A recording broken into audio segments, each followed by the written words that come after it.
lanjut kajian kita pada kitab Risalatus Samaniyah, masih kita membahas tentang martabat 7. Kita masih berbicara tentang martabat ahadiyah, wahdah, dan wahidi dan wahidiyah. Wahdah sudah. Kemudian yang kedua, bismillahirrahmanirrahim, kita Fatihah dulu kepada sesama. Barakatul Fatihah. A'udzubillahi minasyaitonir rajim. Bismillahirrahmanirrahim. Alhamdulillah. Ar-Rahmanir-Rahim. Iyyaka na'budu wa iyyaka nasta'in. Ihdinas siratal mustaqim. Siratal ladzina an'amta 'alaihim ghairil maghdubi 'alaihim waladdallin. Dan yang kedua yaitu adalah martabat wahdah. Artinya esa karena perhimpunan tanzih dan tasdid. Ialah mutlak dan nakid, seperti laut dengan ombak. Maka tiadalah bercerai keduanya itu, maka dinamai ia takyin awal, artinya nyata yang pertama.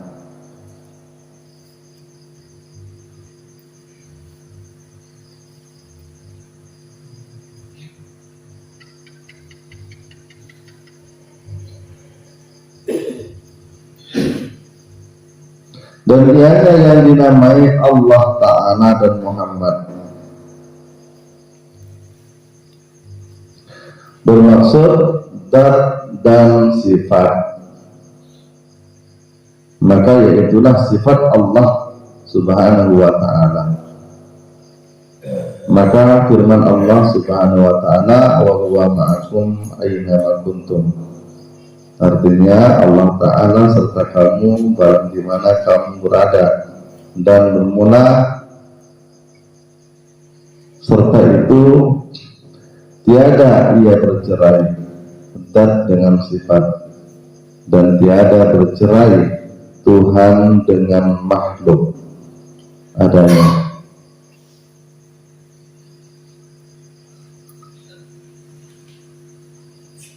Adapun martabat kelakuan di sini, dat wujud ilmu nur suhud, itulah yang dinamai hakikat asya. Artinya adalah perkara yang sebenar-benarnya perkara yang maklum, bukannya perkara segala alam sekalian, perhimpunan wahdah. Seperti firman Allah Subhanahu wa Ta'ala di dalam Al-Quran, wallahu bikulli syai'in muhit. Artinya Allah Ta'ala itu meliputi bagi tiap sesuatu, seperti besi diliputi oleh api. Maka itulah pandang hakikat kita kepada Allah Ta'ala, tempat perhimpunan la ilaha illallah dan takbiratul ihram dan segala niat dan iktikad. Itulah jalannya. Maka berhimpunlah yang 4 huruf itu, maka disebut Allahu akan bacaannya. Maka apabila dibuang lam awal, maka bunyinya lahu, dan apabila dibuang lam akhir, maka bunyinya hu.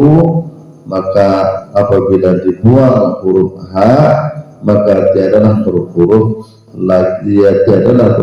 lagi, maka tiada dapat lagi dikata Allah. Oleh karena itu, bicarakanlah olehmu baik-baik huruf Allahu itu kepada guru kamu yang mursyid, yang boleh mengeluarkan perkataan yang sedikit ini. hanya Allah yang boleh mengeluarkan, yang boleh mengenalkan kepada alif lam lam ha. Itu disuruh keluarkan Allah, itu disuruh keluarkan masalah Allah huruf. Nah hadirin yang dirahmati Allah Subhanahu wa taala, martabat wahdah atau disebut ta'yin awal. Ta'yin awal yaitu adalah nyata yang pertama. Kalau martabat ahadiyah itu disebut la ta'yin, tiada nyata, karena tiada bisa dipikirkan, tiada bisa direnungkan, tiada, karena makhluk sama sekali belum ada. Belum ada yang menyembah. Akan tetapi Allah Subhanahu wa ta'ala di dalam tunggalannya Qul huwallahu ahad. Maka ketika Allahus Samad, maka kepadanya lah tempat bergantung, maka adalah hamba yang menyembah kepada Allah, yang hanya bergantung kepada Allah Subhanahu wa ta'ala. Itulah yang disebut dengan alam wahdah. Alam wahdah itu yaitu adalah hakikat Muhammad. Itulah yang disebut dengan nur, itulah yang disebut dengan akal, itulah yang disebut dengan pohonnya ruh. Nah, maka berangkat dari situ, sekarang ini bulan Maulid. Yang dirayakan Muhammad itu apa? Yang dirayakan itu dia bukan Muhammad yang bersifat nur ataupun Muhammad Rasulullah, yaitu yang dirayakan kita itu yaitu adalah Nabi Muhammad bin Abdul. Karena Nabi Muhammad Rasulullah yang nur itu dia tidak dilahirkan dan dia tidak pernah lahir, dan dia juga tidak beranak, tidak punya anak, dan dia juga tidak diberanakkan. Dia menjadi orang bulat tuh.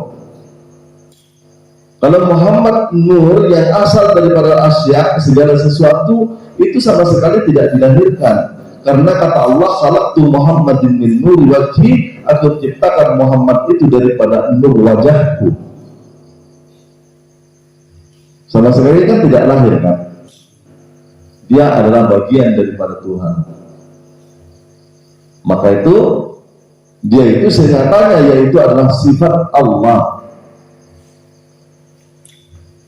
Hadirin yang dirahmati Allah Subhanahu wa ta'ala, maka itu nama Muhammad itu yaitu adalah hakikatnya nama Allah. Nah, itulah dia. Tadi yang disebut Asmaul Husna yang bersimpan yang 99. Nah, apa kaitannya dengan kita? Kaitannya dengan kita yaitu adalah karena kita asal daripada nurnya, maka kita itulah hakikat perwujudan daripada Muhammad itu. Maka itu nama kita itu juga adalah hakikat nama Allah. Karena kita hakikat Muhammad kan. Karena kita daripada nurnya, ruh kita daripada nurnya, jasad kita juga daripada nurnya. Kemana kita menyaksikan Muhammad? Kemana ketika kita membaca salawat itu kita arahkan kemana?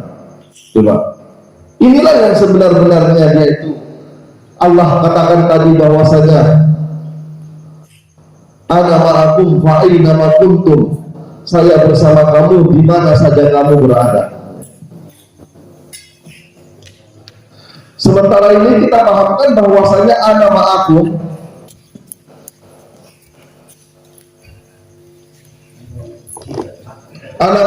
ini kan kita itu hanya tahu bungkolnya saja kan, bahwasanya ana ma'akum, saya itu berarti saya bersama Allah. Kan sampai tahu di situ, tapi detailnya kita kan tidak tahu kan. Yang sebenar-benarnya ana ma'akum fa aina ma kuntum yaitu adalah yang disebut dengan ahadiyah atau yaitu adalah hakikat Muhammad. Hakikat Muhammad ini yang tak berpisah, makanya diumpamakan yaitu adalah seperti laut dengan ombak. Seperti laut dengan ombaknya, tiada bercerai dia. Di mana laut, berarti ombak itu yaitu adalah hanyalah keterangan daripada laut, karena ombak itu hakikatnya juga adalah laut. Ketika dia kena angin kencang, maka laut itu disebut Itu disebut dengan hamba. Nah, karena kita daripada nurnya, maka ayat ini memang juga berlaku ana ma'akum fa aina makum. Tapi persepsi kita, pandang kita itu kemana? Apakah kepada kita? Kita yang mana? Coba. Kita hakikat Muhammad. Hakikat Muhammad berarti kan tetap memang dia, yaitu adalah Allah dan Muhammad yang wujud. Itulah syahadat asyhadu an la ilaha illallah wa asyhadu anna Muhammadur asyhadu an la ilaha illallah wa asyhadu anna Muhammadur rasul. Bukan sekedar ucapan, akan tetapi yang disaksikan ana ma'akum fa aina ma kuntum, aku bersama di mana saja kamu berada. Di mana saja kamu berada. Ini hakikat Allah Muhammad. Dat dengan sifat. Inilah dia hadirin yang dirahmati Allah Subhanahu wa taala. Nah, makanya kalau kepada kita datnya manusia itu yaitu Muhammad. Datnya manusia itu yaitu adalah Muhammad. Sedang Muhammad yaitu adalah datnya. Kalau dia kepada Allah, datnya Muhammad itu adalah Allah. Sifatnya Allah adalah Muhammad. Datnya Muhammad yaitu adalah apa namanya? Datnya manusia Adam yaitu adalah Muhammad. Ini yang kita saksikan. Nah, kemudian sifatnya manusia yaitu adalah sifatnya Muhammad. Di mana kita? Carilah kita kan sama sekali tak ada cerita kita di situ. Coba. Kalau sifat kita adalah sifatnya, kalau sifat kita itu adalah datnya Muhammad, kemudian kalau wujud kita, perbuatan kita itu adalah sifatnya Muhammad, sama sekali kita tak ada. Nah. Makanya ketika kita asyhadu an la ilaha illallah wa asyhadu anna Muhammadur rasulullah, nanti kita sudah ada cerita kita. Kalau lihat dari kita nampak Muhammad itu yang disebut dengan ma'rifatul rasul. Mengenal rasul. Nampaklah kenyataan rasul. Coba. Ini kita baca asyhadu an la ilaha illallah wa asyhadu anna Muhammadan, tak ada yang betul pun. Awak masih ada semua. Kita saksikan. Mestinya kita di situ sudah lebur situ, sudah mati. Hanya Allah dan Rasul, hanya Allah dan Rasulnya yang ada. Tak ada cerita kita di dunia ini, tak ada cerita kita. Coba. Kalau sifat kita itu adalah zatnya Muhammad, berarti cerita siapa cerita kita itu? Cerita Muhammad. Kalau Muhammad itu adalah sifat Muhammad itu adalah zatnya Allah, maka tak ada juga cerita Muhammad, yang ada cerita Allah. Saya bertanya itu kemarin, saya ada punya FB baru buat FB 1 tahun saya tak buka FB.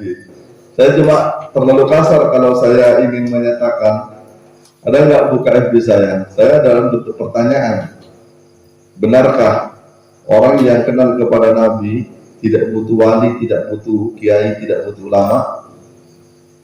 Nah, dan benarkah jika orang kenal kepada Allah tidak butuh Nabi? Nah, kalau saya katakan langsung, kalau orang kenal kepada Nabi tak butuh lagi wali, tak butuh lagi guru. Kalau orang kenal kepada Allah tak butuh lagi Nabi, saya langsung diklaim sesat. Ya kan? Pasti diklaim sesat. Bagi yang tidak memahaminya. Tapi itu kan jarang dibahas. Apalagi di KKR kan jarang dibahas kan. Waduh, sombong sekali lah. Masa nggak butuh guru, nggak butuh ulama, nggak butuh kiai, nggak butuh wali. Alangkah lebih sombongnya lagi tak butuh Nabi. Coba.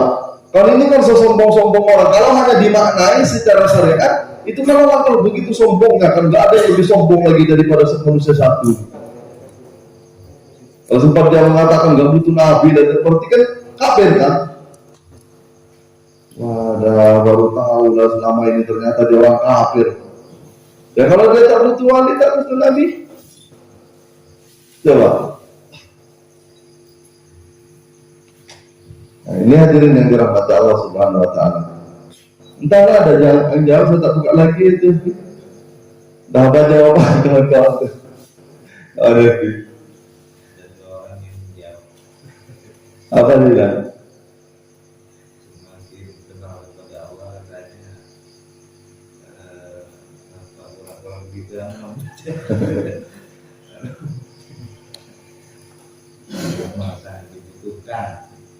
Oh, intinya semakin dia kenal kepada Allah, semakin dia butuh. Kalau pada syariatnya dia betul, tapi kalau paham hakikatnya, dia memang yang betul itu ya sebagaimana, karena itu yang saya bawa itu bukan kaul saya sebetulnya, itu kaulnya para ulama. Itu kan saya mengganti kaulnya ulama, bukan saya ngarang sendiri. Cuma kan saya biar orang ada mikir kan, kalau ada mikir. Memang secara syariat semakin kita kenal kepada Allah, maka semakin kita membutuhkan nabi, semakin kita membutuhkan wali, semakin kita membutuhkan guru. Memang betul lah. Tapi kalau itu terjadi, dia itu karena memang dia sudah tenggelam ke dalam ma'rifat. Kalau kita katakan semakin kita, ini kan bisa asumsi bisa orang yang tenggelam ke dalam ma'rifat, tapi bisa juga orang yang umum, itu orang yang sama sekali tidak kenal kepada Allah, maka dia bisa mengatakan bahwasanya semakin dia kenal kepada Allah, semakin dia butuh kepada Nabi. Nah, itu pemahaman yang umum. Itu tidak menuntut dia harus kenal kepada Allah yang punya perkataan seperti itu. Tapi yang punya perkataan semakin yang kenal kepada Allah, dia tidak butuh kepada Nabi, itu orang yang tenggelam kepada ma'rifat.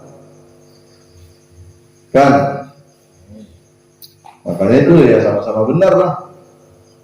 Di mana benarnya, di mana salahnya. Nah, maka coba ikuti saja pesan-pesan berikut. Di mana salahnya, di mana benarnya. Nah, hadirin yang dirahmati Allah Subhanahu wa taala. Tadi dikatakan bahwasanya Muhammad itu yaitu adalah sifat daripada Allah Subhanahu. Muhammad itu adalah sifat daripada Allah Subhanahu wa taala. Maka ketika Nabi Muhammad sallallahu alaihi wasallam ataupun nurnya yang menjadi alam semesta ini, yang menjadi perwujudan daripada Ibrahim, Idris, Nuh, mulai daripada Nabi Adam, itu kan hakikat Nur Muhammad kan.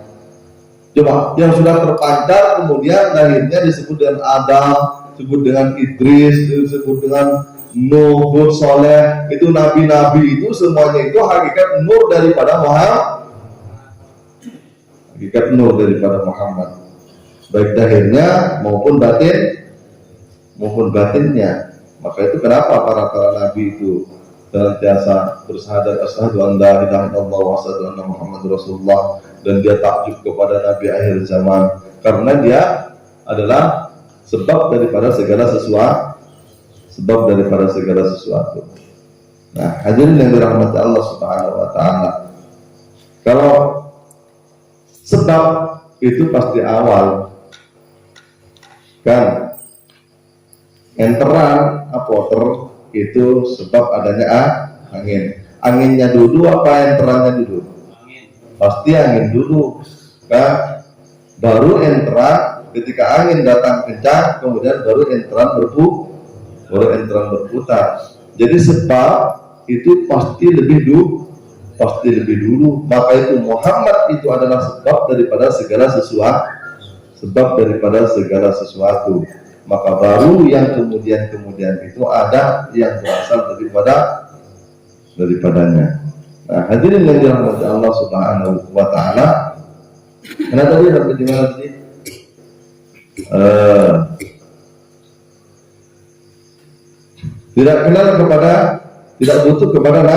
Tidak butuh kepada Nabi.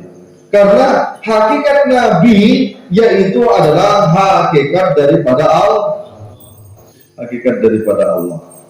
Makanya kenapa Allah suruh katakan kepada Nabi bahwasanya Qul ana basarun mislukum yuha ilayya. Coba, aku itu sama seperti kamu, berjasad, bertulang. Coba makan, ini kan, berdagang. Itu secara manusia, secara basariah, secara jasmani. Cuma tentunya kan orang-orang pilihan, jasad-jasad pilihan, karena di situ adalah terangnya Muhammad. Hakikat Muhammad itu dia sangat begitu terang, makanya sampai keringatnya harum kan.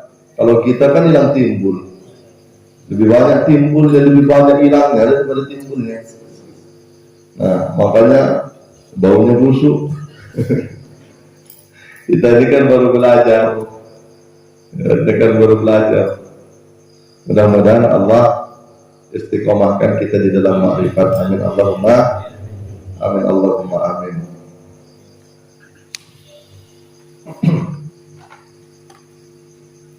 Maka itu hakikat Muhammad yang menyampaikan petunjuk kepada kita, itu hakikatnya siapa yang memberi petunjuk? Adalah Allah Subhanahu wa taala. Dari mana petunjuk itu? Daripada Allah Subhanahu wa taala. Maka nampak dahir yaitu adalah Muhammad.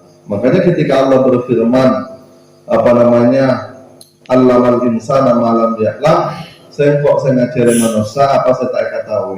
Di sini sama sekali secara konteks dia tidak melibatkan nabi, tidak melibatkan guru, tidak melibatkan wali, tidak melibatkan siapa-siapa. Saya sendiri kata Allah. Tapi nampak pada dahirnya yaitu adalah yang diutus itu adalah para nabi. Maka itu ketika kita mendapatkan petunjuk itu daripada nabi, maka mestinya cinta kita kepada nabi itu lebih mantap lah. Karena kita kenal siapa hakikat nabi, yaitu adalah hakikat daripada Allah.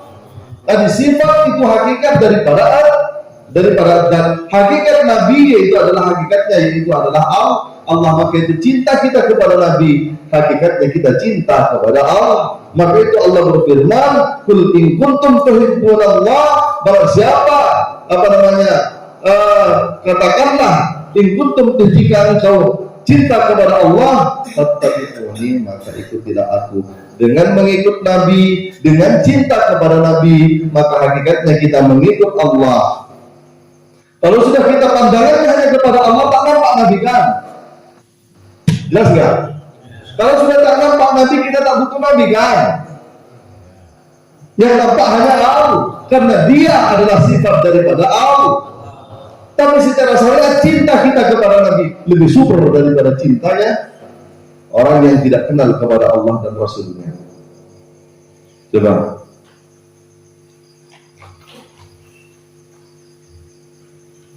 Cintanya kita itu tak pernah putus karena hakikat diri kita.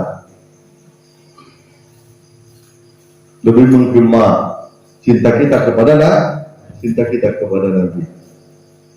Jangan pula kita kaji makrifat, malahan lebih cinta orang yang tak kaji makrifat kepada nabi. Ya, walaupun yang tak kenal cinta, yang tak kenal itu kan cinta fata morgana namanya kan. Kan di situ nilainya. Tak kenal maka tak sayang maka tak cinta. Nah, itu namanya cinta bertepuk sebelah tangan. Nah, tapi jangan pula kita yang mengenal kemudian kita tak cinta. Karena banyak yang mengenal tapi tak cinta. Makanya tahapannya orang makrifat itu adalah pertama, yaitu adalah yang sering saya sampaikan itu, yang pertama mujahadah. Kemudian yang kedua murakabah. Itu tarekat tuh jalannya. Mujahadah dulu, masuk dulu zikirnya. Kemudian itu mujahadah, pengamalannya yaitu mesti kita murakabah. Murakabah itu kita mengintai, menjaga zikir kita, menjaga ingat kita jangan sampai lupa. Zikir nggak istiqomah. Nah, karena kalau kita tidak istiqomah menjalani zikirnya, Pak, kita hanya memahami penjelasan seperti ini, itu hilang yang timbul. Habis paham sudah lah, nyata. Tapi itu memang sudah luar biasa. Kita dengan membahas ini lebih mulia daripada orang berpikir, Pak. Maka itu kenapa Nabi ketika ada dua majelis, ilmu, ada majelis zikir. Ya, yang dihadiri Nabi, yang diduduki Nabi di mana? Majelis ilmu, majelis zikir tak diduduki Nabi. Kan? Padahal itu sudah jelas berakal kan? Karena yang ilmu pertama secara psikologi itu berpotensi untuk orang lebih maju. Tapi orang yang beramal dia belum tentu diterima. Ya kan? Apalagi ketika dia beramal tanpa ilmu. Begitu Nabi tetap memilih majelis ilmu. Makanya sayang ketika ada majelis itu tak ada majelis ilmunya. Dia majelis kompolan aja, dia ada majelis zikir aja, tapi tak ada penjelasan apa-apa, akhirnya diam di tempat. Tapi kan orang dengan ilmu itu ciri-ciri orang yang akan maju. Ya kan? Bapak ini bekerja, tak sekolah. Ada pendidikan lah, pokoknya bekerja aja jadi helper aja ngajar dulu terus. Habis itu ada yang apa? Dia belajar terus, akhirnya dia baru dia bekerja, kemudian dia dipelajari itu pekerjaan dipelajari, dia akan jadi helper lagi, nanti dia jadi bos. Maju kan? Maju. Bapak bisa perhatikanlah perkembangan kompolan kah, perkembangan majelis kah, perkembangan organisasi kah, perkembangan apa saja. Kalau dia lebih mengedepankan ilmu, maka kalau dia negara itu akan maju. Kalau dia kompolan itu akan lebih maju. Coba, baik maju keyakinannya, baik maju apanya saja. Coba, kalau dia organisasi, maka organisasi itu lebih maju. Coba. Satu dari organisasi yang terdekat dengan kita, NU dengan Muhammadiyah. Kalau secara kultur, NU itu menang, lebih banyak umatnya. Tapi kalau NU terus berzikir aja tanpa ada kajian ilmu, maka Muhammadiyah ada di atas. Dia lebih mengejar formal, lebih mengejar pendidikan, akhirnya dia jadi orang-orang ngejek, akhirnya dia jadi orang-orang sukses. Organisasinya pun ikut sukses. Makanya lebih maju kan, walaupun dia lebih sedikit umatnya, tapi dia lebih maju karena dia lebih mengedepankan pendidikan. Iya kan? Kita sudah bisa lihat kok di depan kita. Apa saja? Orang pun begitu juga, saya pernah bilang mereka. Mau tak ajar, dia jadi helper selama itu helper. Begitupun kajian kita, sampai tondak muara cokot-cokotan, nyembel ke pangeran, tapi tak kenal ke pangeran. Coba, sampai pundak di sini, kita minta sampai. Tapi bagi yang ilmu hanya sekedar, walaupun tak ngoyo-ngoyo dia dengan Allah, tapi sudah menyeluruh kan. Subhanallah, lebur segala sesuatu, hanya ingat tafakkaru fi sa'atin khairum min ibadatis sab'ina sanatan. Coba, dengan terpikir hanya sesaat saja itu pada 80 tahun ibadah perbandingannya. Maka itu sampai perbandingannya naumul alim khairum min ibadatil jahil. Tidurnya orang yang mengetahui, orang yang alim itu lebih baik daripada ibadahnya orang awam. Makanya kan sayang ada kajian, ada kompolan. Ya mungkin bisa kumpul bagus lah. Cuma kan lebih efektif lagi kan ada kajian kan. Makanya kenapa Nabi ketika ada majelis itu, Nabi memilih bukan di majelis zikir, tapi beliau memilih di majelis ilmu. Alasannya apa? Yaitu kalau yang majelis zikir itu belum tentu keterima, tapi kalau ini adalah mengkaji ilmu, dan ilmu itu adalah sifatnya Allah. Secara psikologi orang itu akan berkembang, mengaji kemajuan. Nah, maka dia itu mengkaji ilmu ini lebih bermanfaat daripada ibadah. Karena hakikat kaji ilmu itu juga ibadah. Ya? Kaji ilmu itu adalah ibadah yang memang kamu kaji itu memang ibadah karena perintah kan. Kita perintah itu dan larangan itu ibadah. Ya. Kita ini hanya yang dimaksud ibadah itu kan hanya ketika kita sholat, kita apa. Setiap perintah dan setiap larangan itu adalah ibadah. Kita mencegah daripada larangan itu ibadah. Malah asarannya daripada ngalah pemerintah. Mana dia ngalah pemerintah itu gampang dibuat, lebih mudah daripada nyegah maksiat, nyegah larangan. Nah, itu tak tampak, mata tak tampak, lesan tak tampak, kopi tak tampak, kemaluan tak tampak. Nah, hadirin yang dirahmati Allah Subhanahu wa taala. Sementara ini banyak orang yang memahami bahwasanya ibadah itu hanya berbentuk ritual-ritual, itu pun yang berbentuk perintah. Nah, saya nyegah larangan, dan akhir zaman ini larangan itu lebih berat daripada zaman dulu. Makanya sampai ulama itu mengatakan bahwasanya apa? Di akhir zaman ibadah yang paling baik itu tidur. Iya, karena tidur itu juga perintah. Kenapa? Itu karena dari saking banyaknya kemaksiatan yang di luar sana, yang kita dengar, yang kita lihat, ke sana jalan unsur maksiat, sana jalan maksiat, jalan unsur maksiat. Tapi kalau tidur stop semua, kan? Dan mencegah daripada maksiat itu adalah ibadah. Bagaimana caranya stop semua tidur lah? Nah, aman semua, sampai hutang-hutang lunas.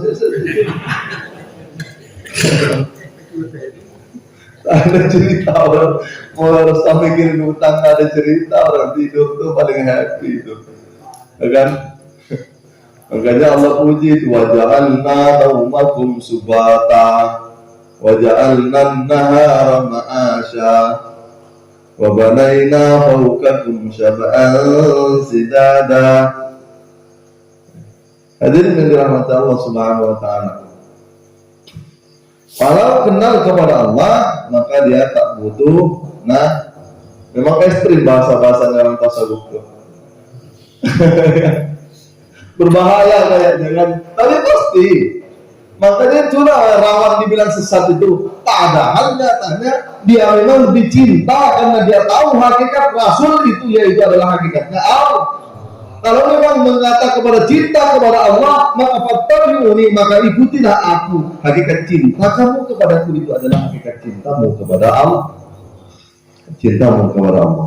Demikian juga kita ketika kita kenal kepada Nabi bahwasanya kita, yaitu adalah hakikat nur daripada Nabi, maka guru yang menyampaikan ilmu kepada kita, yaitu tadi itu yang disebut dengan Allah al-insana malam ya'lam. Aku yang mengajarkan manusia itu apa yang tidak diketahui, tapi kita nampak dalilnya kiai, nampak dalilnya itu adalah guru pembimbing kita, maka hakikatnya kita hormat dan cinta kepada guru itu, hakikatnya kita cinta kepada Nabi, hakikatnya cinta kepada Nabi, hakikatnya kita cinta kepada Allah.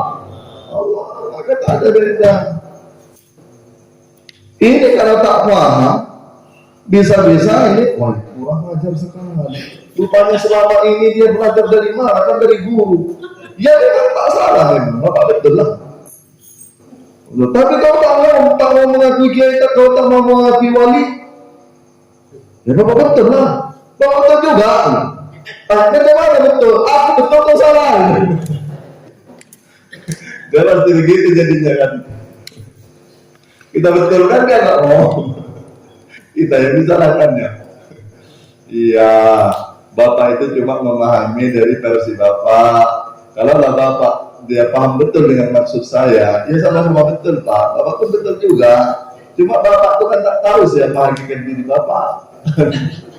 Kalau Bapak mengerti dengan hakikat diri Bapak, Bapak tak akan menyalahkan aku juga. Sebagaimana saya tidak menyalahkan Bapak. Ya kan? Saya tak menyalahkan Bapak. Oleh karena Bapak tak tahu, maka Bapak telah menyalahkan saya. Di mana-mana cerita di dunia ini, yang tak tahu itu dan suka menyalahkan yang tahu. Iya kan? Wah itu salah. Padahal dia yang tak tahu. Padahal dia yang tak tahu. Begitu. Kadang kita itu kan menunjukkan kebodohan di depan orang banyak. Maksudnya apa? Kita yang menyalahkan, yang orang itu belum tentu salah. karena dia ada unsur kebenaran. Tapi jangan salah pula. Ini ada jamaah tadi, direktur cek cerita. Ada kayaknya tidak usah disebut kayaknya ceramah, bahwasanya ada aku ini keliling-keliling, kami yang satukan sana sini ini menjaga apa nih manusia kangen orang kangen dan orang satukan nih. Nah, karena mikir sana untuk menghapus dosa-dosa orang tua. Ini sementara ya, jangan diapakan janji sepol saya, karena saya nggak mengenal sendiri. Tapi sampai berulang-ulang dia bilang ceramahnya itu, ya, saya ini untuk menghapus dosa-dosanya orang kalian, berdosa-dosanya orang sahabat. Ini kelewat kayaknya bahasa nih. Kayaknya ini jadi pendeta, kayaknya ada penebusan dosa. Kalau dia memberikan petunjuk, sehingga dengan petunjuk itu menyebabkan orang terampuni, katakanlah seperti, menjelaskan seperti ini kan. Kalau sudah menjelaskan seperti ini, Bapak tembus kepada ma'rifat ini, lepurlah Bapak di situ. Jangankan dosa, Bapak pun tidak ada lagi. Betul kan? Jangankan dosa, kita pun sudah tak ada lagi. Jangankan pahala, kita pun sudah tak ada lagi. Makanya orang ma'rifat kepada Allah, dia tak takut kepada dosa, kemudian dia juga tak mengharapkan pahala. Coba, bukan tak takut kepada dosa kemudian maksiat dilantak Pak. Dan tidak takut kepada dosa, lantak aja lah larang. Oh jangan, nanti balik dari sini morsal lah.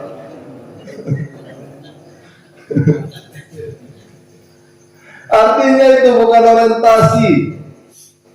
Takut karena dia hanya cintanya kepada Allah dan Rasul. Cintanya hanya kepada Allah. Dia tetap hidup di dalam ridhanya, bagaimana dia musahadah kepada Allah Subhanahu wa taala, karena itulah tujuan hidup dan mati. Tujuan hidup ya Allah, tujuan mati ya Allah. Makanya ketika dia berjumpa dengan Tuhannya, itu sudah segalanya. Mau dia makan mengedu, saya kalau mengedu saya tak ada ya. Nah. Mau dia kalau ngejar, tak ada rekor. Tidak ada masalah karena kenikmatannya itu hanya nikmat raja negale Allah. Itulah dia. Tak menghitung-hitung. Yang namanya orang ikhlas, mana ada ceritanya orang yang ikhlas itu mengharapkan upah? Coba mengharapkan kenceran. Itu mungkin mengharapkan kenceran ikhlas tidak? Mana ada keikhlasan orang kalau timur Everett, oh Everett sama terlalu. Apa? Opa itu hanya motivasi, jangan pula menyepelekan kenceran, karena itu hanya sekedar motivasi bagi yang tujuannya itu ke surga. Tapi kita bukan makhluk surga. Kan? Asal kita bukan dari surga, tapi Nabi Adam memang pernah di surga. Tapi kan bukan asal mendengar di situ, dia pendatang di situ. Kemudian dicampak lagi ke bumi. Itu pun lantaran dosa. Maka itu kalau orientasinya itu kepada pahala, orientasinya itu kita hanya kepada pemberian, maka itulah akhirnya kita akan tertipu ketika kita dimotivasi. Makanya setan berhasil memberikan motivasi kepada Adam. Oh, maukah aku beritahu engkau pohon kekekalan, Al-Khuld. Al-Khuld itu namanya kekekalan. Jadi pohon kekekal itu kan ada setan. Allah nggak mengatakan ini pohon kekekalan, kan? Allah mengatakan hadis sajarah, jangan kau makan ini pohon, kata Allah. Gak ada setan itu mengatakan apa Allah mengatakan ini khuldi. Yang mengasih nama khuldi itu setan. Bapak percaya itu khuldi? Coba, Bapak percaya nggak itu khuldi? Kalau percaya, Bapak berarti ikut setan. Karena itu yang klaim itu yang menyebut itu adalah bahwa itu. Cuma Allah menceritakan, kan? Allah menceritakan perkataan setan itu di dalam Al-Quran sajaratul khuldi. Artinya Allah tidak mengatakan itu sajaratul khuldi. Cuma Allah ngelempar bahasa saya ketika Abu Dhabi berarti Bapak mempertanya itu khuldi, berarti Bapak baru pendapatnya. Di situ kita tertipu. Ada dulu tuh apa namanya Ustaz, ketika apa itu ya diskusi kecil-kecil lah diajak dengan kanca kan, marah dia sampai marah itu, sampai marah dia. Dibilangnya berarti sampai itu ikut pendapat setan ya. Berarti itu kan Allah yang bilang, iya memang Allah yang bilang, tapi Allah itu kan membuat bahasa setan. Aku tak paham dia, tak ngerti dia, sampai oke dia. Wah, kamu tersesat lagi. Itulah langsung yang keluar itu orang yang tersesat. Allah. Maukah aku beritahu apa tentang pohon kekekalan, kata setan kan? Nah, siapa yang tak mau hidup enak, kekal selama-lamanya? Tergiurlah. Maka itu orientasi kita. Kelebihan umat Rasulullah Sallallahu Alaihi Wasallam, kita itu hanya kepada Allah dan Rasul, sehingga kita nggak rawan digoda dengan gemerlapnya. Wah, ini bodoh main-mainan lah, pada sulap-sulapan lah, hut. Aduh, ini lauring wali dan sakti. Kan rawan itu kan. Kemudian dikasih cimat. Begini, ini bisa teguh. Padahal nyatanya Sayyidina Abu Bakar, Sayyidina Umar, Sayyidina Utsman, Sayyidina Ali mati ke pedang kafir. Coba. Kalau memang tujuan ini hanya kesaktian, bisa terbang, bisa berjalan di atas air, bisa teguh. Kalau tujuannya itu, pastilah Abu Bakar, Umar, Utsman, Ali itulah yang pertama itu paling teguh kan? Coba. Mati ke pedang. Sayyidina Umar mati kapal, Sayyidina Utsman mati kapal, Sayyidina Ali mati kapal, coba, lalu apa? Hakikat kemuliaan dalam kehidupan ini. Makanya prinsipnya Islam itu ya justru cari mati. Kalau berhadapan dengan musuh itu ya cari mati, bukan cari menang. Ini hasilnya, sehingga itu memberikan sugesti yang besar pada kita. Jadi sugesti kita itu mati syahid itu adalah memberikan motivasi, memberikan sugesti kepada kita. Itu sehingga tak kenal takut, karena kita tak takut mati. Karena mati bersaksi itu adalah kematian yang dicap, namanya mati syahid. Nah, kalau kita tak berperang seperti ini, ya kita berperang mati bersaksi juga. Mati syahid itu mati bersaksi. Kalau kita matinya tak bersaksi kepada Allah, itu namanya bukan mati syahid. Jadi kesimpulannya itu kan bersaksi kan. Mau perang dia juga tidak bersaksi. Banyak riwayat yang menceritakan tentang bagaimana mereka sahabat itu bahkan ragu dengan kenabian Nabi Muhammad itu, karena ada satu orang yang disebut oleh Nabi bahwasanya si fulan itu dia nanti matinya mati kafir. Padahal selama ini dia yang paling depan dalam perang. Coba ketika ada orang perang, dia yang paling depan, dia yang paling sanggup. Ragu dengan kenabian. Sampai nyatanya setelah itu memang pada terakhirnya perang, kemudian dia mati, terbunuh ketika tombak masuk dalam perutnya, kemudian tak kuat dia dengan sakit. Justru disitulah dia mengatakan kalimat kafir. Qadarullah bikudratillah. Maka kita jangan senang-senang selama ini.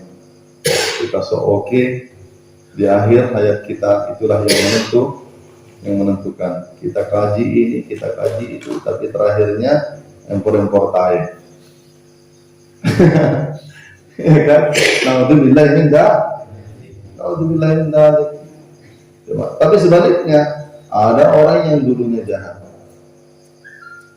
kemudian terakhirnya matinya asyhadu an la ilaha illallah wa asyhadu anna Muhammadur Rasulullah.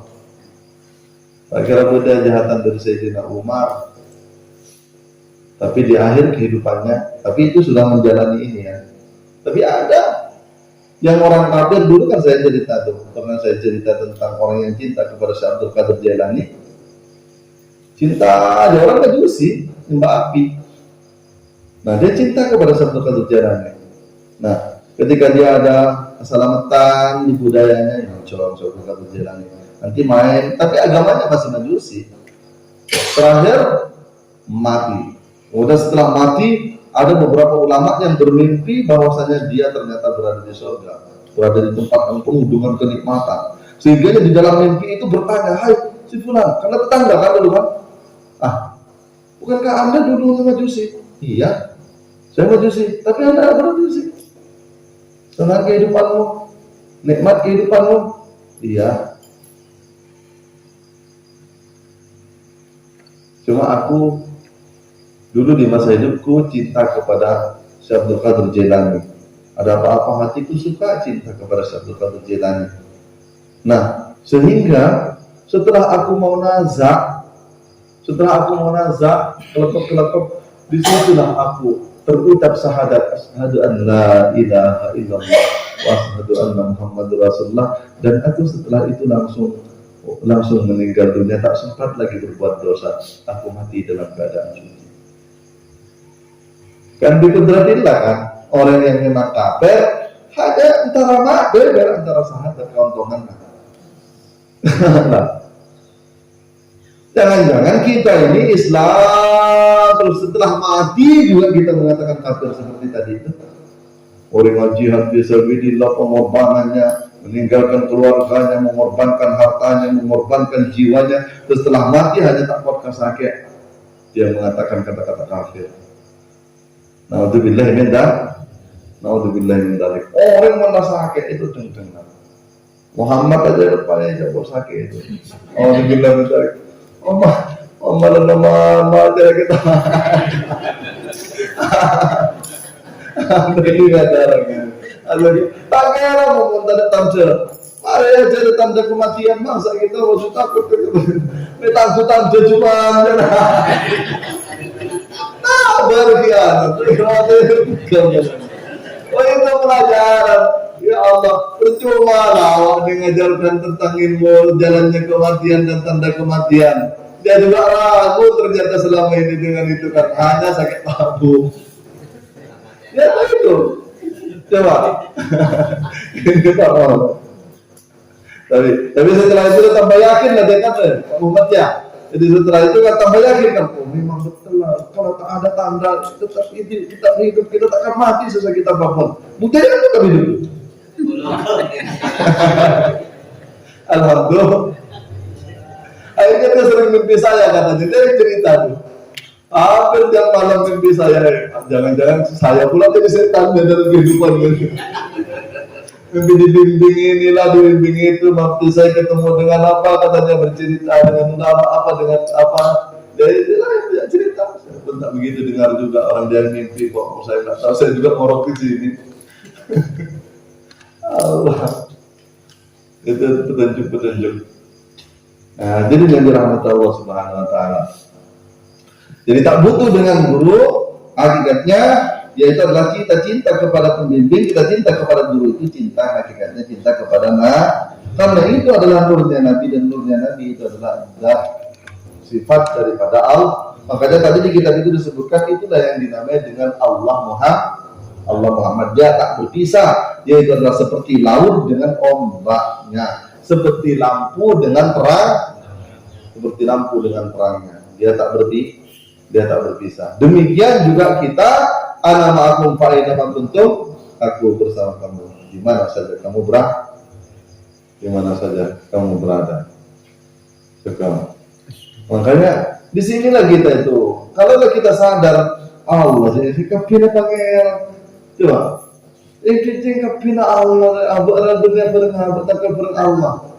Masa kita takut? Coba, masa kita takut? Makanya ayat itu kan diturunkan itu kalau tidak salah pada saat sahabat itu merasa khawatir dan takut. Di tengah-tengah berkecamuk perang. Akhirnya turun ayat itu. Bahwasanya Allah bersama Allah bersama kamu.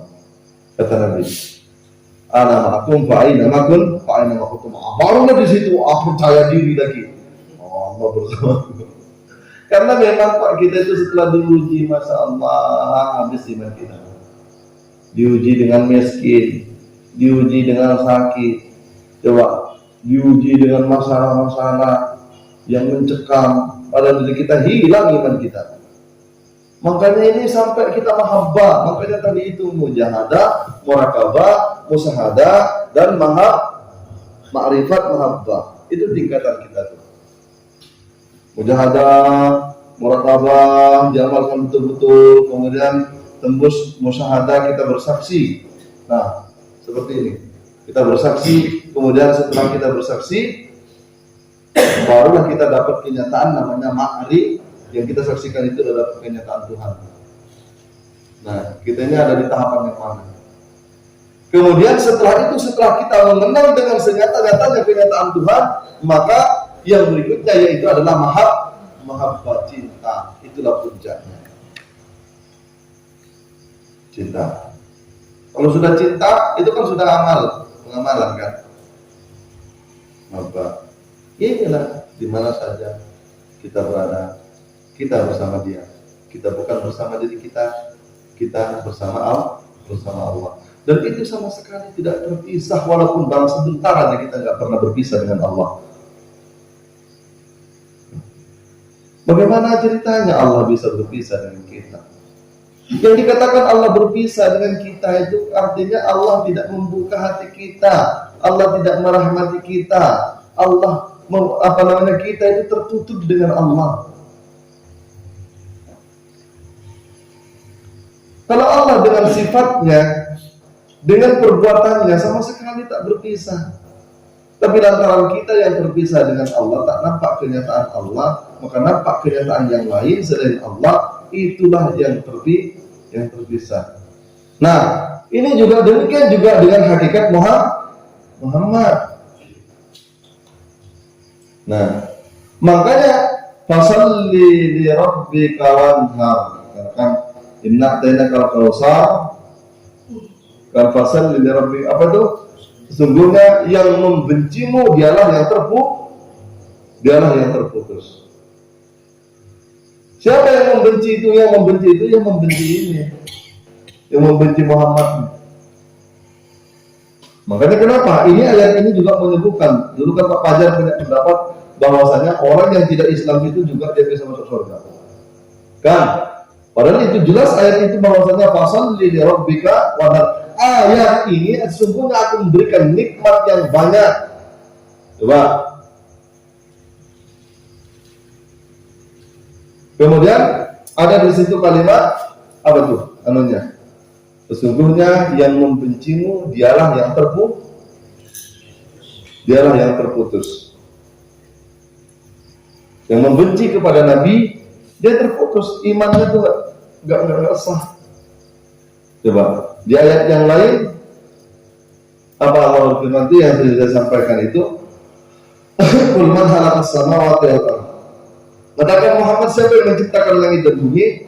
La yaquluna Allah, niscaya mereka akan mengatakan Allah. Akan tetapi apa? Walakin la yu'minun, akan tetapi mereka itu enggak beriman. Kenapa? Dia hanya percaya kepada Allah, tapi dia tidak percaya kepada Nabi. Karena hakikat Nabi yaitu hakikat Allah. Jelas kan?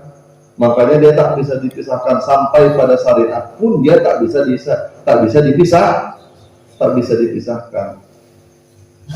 Maka siapa yang cinta kepada Nabi, maka dia cinta kepada Allah. Nah, kalau Bapak itu suka dengan Nabi, artinya itu sudah sah sebagai iman. Ada orang itu yang sudah langsung dia kepada Allah, ya Allah. Di situ juga ada hakikat Muhammad. Di situ juga hakikat Muhammad. Kalau dia Islam, ya, karena dia tahu kan bahwasanya Nabi Allah punya utusan yang namanya Muhammad. Nah, ini kan ada ceramah-ceramahnya orang dia berceramah tentang Nabi terus sah. Ada yang cerita tentang Allah terus sah. Ya, cuma kita kena tahu bahwasanya Muhammad itu adalah sifatnya. Coba, berarti dia ma'rifatul Rasul. Kemudian kalau dia kepada Allah, dia ma'rifatullah. Ma'rifatullah itu asalnya daripada ma'rifatul Rasul. Makanya orang yang mengenal Allah otomatis dia kenal kepada Nabi. Orang yang mengenal kepada Nabi mestinya dia kenal kepada Allah. Tapi nyatanya tak semua orang yang kalau hanya sekedar syariat maka dia mengenal Nabi, dia tak mengenal Allah. Semua orang baca salawat, semua orang mengenal Nabi, namanya Muhammad. Tapi dia mengenal Allah? Kita tanya pangeran pusing.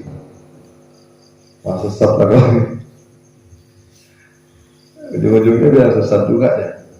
Nah, ini hadirin yang dirahmati Allah Subhanahu wa taala. Tapi kalau dia kenal kepada hakikatun Nabi, maka dia kenallah dia kepada Allah. Tapi kalau dia hanya kenal kepada Nabi Muhammad bin Abdullah, dia belum tentu kenal kepada Allah. Makanya Nabi itu Nabi yang mana? Kan? Yang kita kenal itu Nabi yang mana? Kalau kita setakat Nabi Muhammad bin Abdullah, tak kenal juga dia kepada Allah. Coba. Kalau kita mengenal ke Muhammad Rasulullah inilah apa namanya itu anak akum fa'ina makutum yang tak berpisah sama sekali seperti ombak dengan lautnya, seperti laut dengan ombaknya, tak berpisah. Nah, pada diri kita yaitu adalah hakikat Muhammad. Hakikat Muhammad, hakikat Allah juga. Coba. Ketemu kan? Asmaul Husna, dah. Makanya di awal tadinya, kenapa sirnya manusia itu adalah mengandung sirnya Allah, rahasianya Allah. Kemudian keinginan manusia itu hakikatnya keinginan Allah. Keinginan Allah itu gampang sekali sih sebetulnya. Dan keinginan manusia itu hakikatnya keinginan Allah. Kalau orang kenal kepada Allah ketika dia sudah berkeinginan, ketika dia sudah berkehendak, itu kehendak Allah yakin pasti terwujud. Masa Allah Masa Allah bohong kan? Cuma kita ini kan terlalu tak yakin karena tak kenal kepada Allah. Kemudian kita tak yakin karena menganggap itu adalah yang berlaku itu adalah diri kita. Kemudian kita itu tersusupi rasa keburu-buru. Maunya apa yang kita inginkan, apa yang kita kehendaki itu langsung bersaladin ada. Macam apa tuh? Macam Aladin itu. Ya. Padahal orang yang bermakrifat kepada Allah, kalau sudah ada keinginan Allah itu sudah memberikan. Cuma dia masih berada di alam lain yang akan diberikan tuh. Masih di tempat lain ya. Sirnya itu sudah dikabarkan kepada kita melalui bahasa sir. Allah sudah menghubungi Allah Allah sudah menghubungi hati kita. Sudah dikasih kabar, kamu mau dikasih sepeda motor kan? Makanya kita udah berdoa. Tapi kita tak yakin juga, udah berdoa sampai menangis keluar darah pun tak yakin juga. Nah itulah kita yang tak mengenal kepada Allah. Padahal itu Allah sudah memberi. Cuma kita itu ragu-ragu. Makanya sudahlah yakinlah. Jangankan kita itu sampai berdoa mekik-mekik, kita tersirat aja dalam pikiran kita. Itu sudah Allah, itu sudah memberi, cuma dia masih berada di sana. Kapan waktunya? Ya sudah, sampai nggak usah mendesak. Tuhannya nggak bisa didesak. Kan? Ya udah tunggu aja kapan terjadinya. Kan? Makanya di kita itu ada kun fayakunnya Allah. Pak Jahri ingin membuat kandang ayam bertelur, dibuatlah. Coba, itu kan rahasia Allah di situ kan. Nah, tercipta. Udah sekarang. Coba. Ujungnya apa itu kerjaan Pak Jahri? Kalau nampak dia dirinya, ya sudahlah kerjaan kita lah. Nah, dan Allah itu sudah kasih rasa pertama pada diri kita itu. Kita itu seakan-akan itu. Jadi, buat usaha baru. Kau bikin lah ayam bertelur. Seakan itu kalau ngomong seperti itu kan kita hanya mengejawantahkan itu kan, hanya mewujudkan itu. Sudah ada perintahnya. Cuma lantaran kita itu tidak cinta kepada Allah, sehingga itu kita abaikan. Padahal Allah itu menghubungi hati kita itu senantiasa Allah itu yang berbicara dalam pada diri kita itu dalam bentuk rahasia. Cuma karena kita tidak diakui, itu diakui kita. Kalau apalagi diakui kita, ini punya aku nih, ini aku yang pinter, ini aku yang kaya, ini aku yang punya, adalah jadi karun lah, di pangeran lah, semua diakui. Nah, inilah dia bedanya. Kecil tipis kan bedanya itu tipis tapi sangat menentukan. Cuma rasakan kesadaran kepemilikan. Ujungnya kan di situ. Hanya dengan rasa yang terkadang keluar menjadi kata-kata, klaim. Ini milik kita. Ya mudah-mudahan Allah kekalkan, Allah istiqomahkan kita di alam makrifat. Amin Allahumma amin. Tetap dimujahadai, tetap dimuraqabai, kemudian tetap dicintai. Mudah-mudahan kita tetap di dalam cinta kepada Allah, cinta kepada Rasulullah sallallahu alaihi wasallam. Mungkin hanya ini, mungkin ada yang mau di